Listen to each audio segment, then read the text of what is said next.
Welcome to Movie Scraps. Today I will show you a crime, drama, thriller film from 2020, titled Run Hide Fight. Spoilers ahead, watch out and take care. Our protagonist is Zoe Hull, a teenage girl that struggles with the death of her mother. In fact, she thinks she can still see her around, and even has whole conversations with her.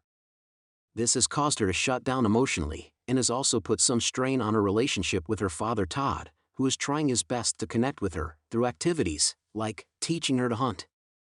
It is during one of these hunts that he passes on some important wisdom to her. She must always take care of unfinished business. The advice resonates with Zoe, so when her shot doesn't finish off a deer, she ends its suffering by hitting its head with a rock.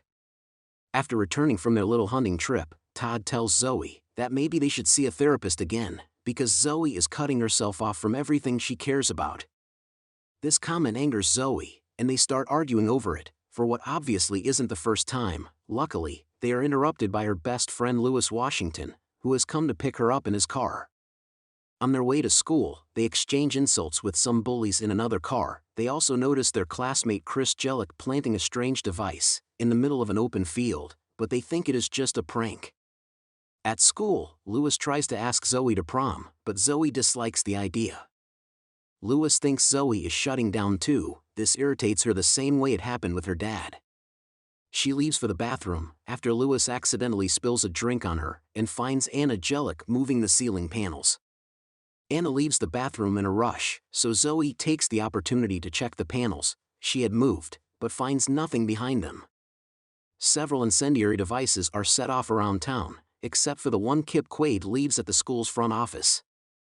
Having so many fires burning at the same time means the roads are clogged, and first responders like law enforcement and firefighters are overwhelmed. At school, a van suddenly crashes into the cafeteria, carrying two armed teenagers, the leader, Tristan Voy, and Chris Jellick. They're soon joined by Anna Jellick and Kip Quaid, who are also carrying weapons. After shooting various students, Tristan asks everyone to use their phones to tell their parents what is going on. Lewis calls his mom and leaves a message telling her he doesn't have any regrets. Meanwhile, Zoe learns what is going on thanks to a wounded girl that enters the bathroom and dies there. She escapes by crawling through the bathroom ceiling and falls into the school kitchen, where the cook is also hiding. When Chris comes to investigate the noises, the cook tries to confront him, but he shoots her. Zoe leaves the building through the back door after he is gone. After everyone is done talking to their parents, Tristan borrows a phone and calls the school's front office to tell them about the shooting. The rules say they need to confirm the information before they can call lockdown, so Tristan asks all the students to live stream with their phones, and tells the video hosting companies not to interrupt the streams, or he will have to shoot people. As he starts giving a speech about entropy and truth, the school's principal and security guard arrive at the cafeteria to get their confirmation. The principal tries to talk Tristan down by apologizing for not listening to him before, but Chris shoots him while allowing the guard to escape. Tristan asks everyone to turn off their recordings, except for the one with the most viewers, which happens to be Lewis and is streaming on the school's social page.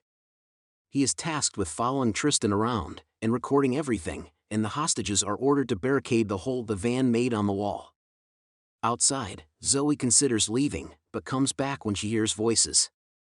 She stops a group of students from entering the school and warns them of what is going on. They all leave except for Zoe's friend Cora, who accepts helping Zoe warn the other classes that are still inside.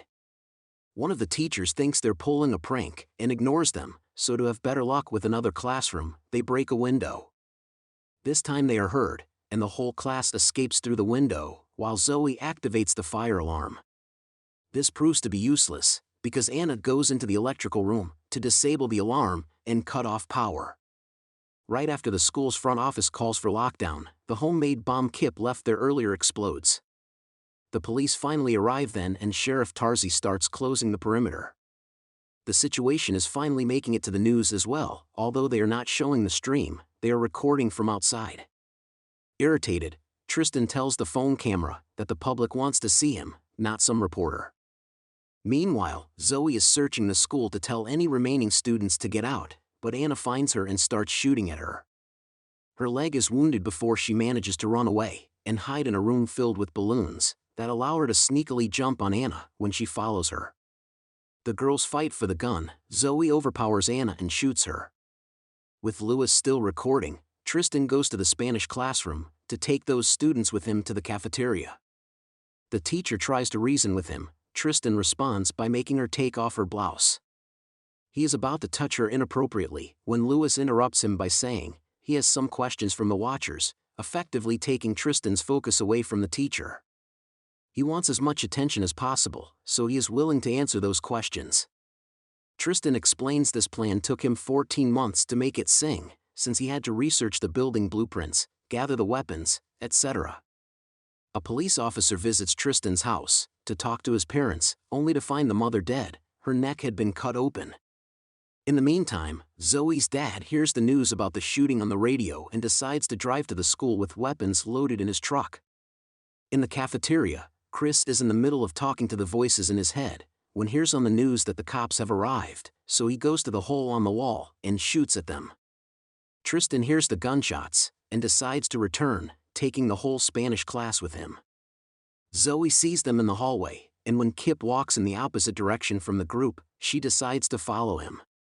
He's trying to get to another classroom filled with students, so Zoe appears in front of him to call his attention and get him to chase her. She takes him through a slippery floor, and after he falls, she unloads a fire extinguisher on his face, and also hits him with it. Kip is dragged to the auditorium and handcuffed to a chair, and he confesses to Zoe that he is doing all this because of a bullying incident in middle school that in his eyes has never ended. Zoe thinks he is disgusting and pathetic for using that as an excuse for cold-blooded murder. After taking a shotgun, Zoe comes across another group of students with their teacher. Wanting to help them escape, she borrows a phone and calls Cora, who hands her phone to the sheriff so they can coordinate a plan.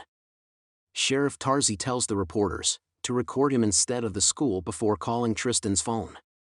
He distracts him with conversation, while Zoe safely guides as many groups of students as possible to the exit. However, her rescue appears on the news, which allows Tristan to discover the ruse. So, he hangs up on Tarzi and proceeds to call his teammates. Zoe has Anna's phone, so she answers his call. Tristan tells her to show herself, or he will start shooting people. He even kills a student as proof. After telling him she will be there, Zoe returns to the auditorium and frees Kip, who is feeling guilty for what he has done and wants to die now. Zoe tells him he should be in charge of his legacy and convinces him to cooperate, so she hands him back the shotgun. While Todd sneaks into the school grounds and gets his weapon ready to help his daughter, Zoe makes it to the cafeteria, and Tristan starts asking her questions for the stream. A furious Chris wants to kill her because she shot his sister, but Tristan won't allow it. He believes everything must happen at the right moment. They are suddenly interrupted by Kip, who after an exchange of insults with Chris and Tristan, shoots his shotgun, only managing to hit Tristan on the shoulder before Chris kills him. Lewis gets hurt in the exchange. Zoe and Lewis take advantage of the distraction to escape. Chris goes after them. They hide in the Spanish classroom, and while Zoe checks on Lewis wound, they confess their feelings for each other. Lewis also informs her of some explosives hidden in the van, so Zoe leaves the classroom to check on it, allowing Chris to find her and chase her again. Zoe enters the science classroom, this time, and opens all the burners, starting a fire when Chris tries to come closer. Her attempt at escaping does not work, however, because Chris still manages to catch her. He smashes her head against a glass cabinet, then punches her a couple of times, before throwing her to the ground. When he is about to kill her, Todd shoots from his spot outside, and kills him instead. The police approach him as soon as they hear the gunshot, and Zoe can do nothing but watch through the window how they arrest and take her father away. Afterward, Zoe grabs Chris' gun and makes her way back to the cafeteria, only pausing to retrieve Lewis' phone when she finds it on the floor in a hallway. She sends Tristan a picture of Chris' body, causing him not to talk to her anymore. So instead, she hijacks the stream and tells Tristan the world will remember her, not him, which enrages him. Tristan grabs one of the explosives from the van and gives it to a student that he drags out of the cafeteria with him. Zoe sees them leave, so she takes the chance to go in and tell all the hostages to run now that Tristan's gone. There is still the little issue of the bomb in the van, which Zoe solves by putting the shift in reverse, and jamming the gas pedal with Chris' rifle. This causes the van to move outside and explode in the parking lot. SWAT uses this opportunity to enter the building, and they mistakenly arrest Zoe while she is trying to find Tristan. An explosion coming from the next room reveals Tristan's body, and while the SWAT takes care of it, Zoe sees her mother, who tells her she loves her and wishes her goodbye, before disappearing for good as Zoe cries her heart out. Outside the school, Sheriff Tarzi frees Zoe, shakes her hand, apologizes for the incorrect arrest, and praises her actions. Zoe responds by asking him to allow her to see her father. Todd is inside a police car, handcuffed, but he still has a heartfelt talk with his daughter. They repair their relationship and reassure each other of how important they are in their lives. After making sure Lewis is fine, Zoe notices Tristan sneaking out of the school. He had faked his death by changing his clothes with the other student, so cops would initially think the burned body was his. She recovers Todd's rifle and follows Tristan into the woods, where he is getting some money and a passport out of a box he had hidden under a bridge as part of the plan. Zoe does not hesitate to shoot him from afar, then comes closer, noticing the shot was not enough to kill him. She mentions the advice on unfinished business her dad had given her while hunting, and picks up a big rock to finish Tristan off.